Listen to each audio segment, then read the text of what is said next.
Ја не сум слушнал ниту еден аргумент на европски политичар кој што го совладал мојот аргумент. Првиот момент кој ќе го слушнам, видете, ако мислите на диктатот, тоа не го прифаќам. Но тоа е во преговарачката рамка, како ќе го смени да тоа? Што е во преговарачката? Значи, измената на уставот и почеток на преговорите по поглави. Затоа ние велиме одложена примена на уставните измени, бидејќи досега направивме многу, како никој од сите земји кои што станаа членки на Европската унија.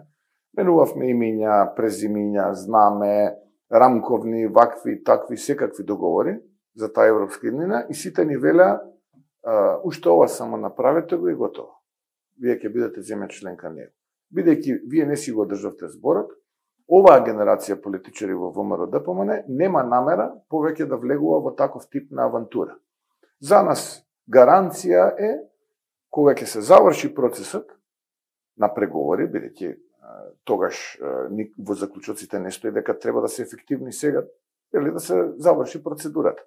Но имаме ние можност, правна можност, лажат тие кои што викаат дека нема таква можност, има многу држави, меѓу кои Франција, Унгарија и така натаму, каде што имало одложено дејство на уставни измени.